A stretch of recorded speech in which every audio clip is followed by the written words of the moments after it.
الصورة بس ما أحد يشوفها. يعني شلون ما فهمت؟ لأن هاي اللي قص الصورة.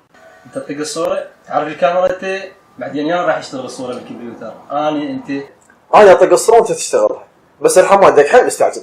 لا إله إلا الله. اللي خلي زوجتك تطب جو وتعدى روح على المراية. وهاك هاي الكاميرا. قص الصورة. خلي أشوفك إيش راح يسوي سيادة المسؤول.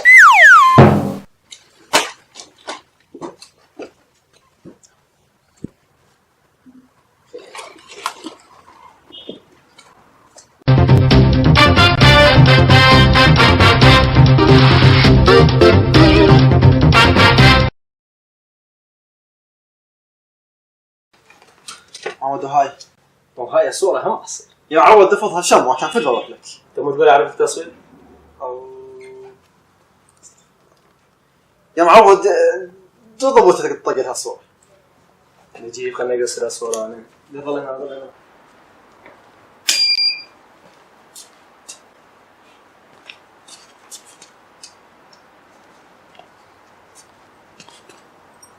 بس شوي يرفع راس الصورة تصدق.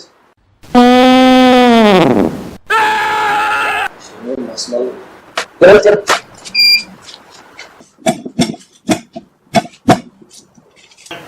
وهاي الصور مالتك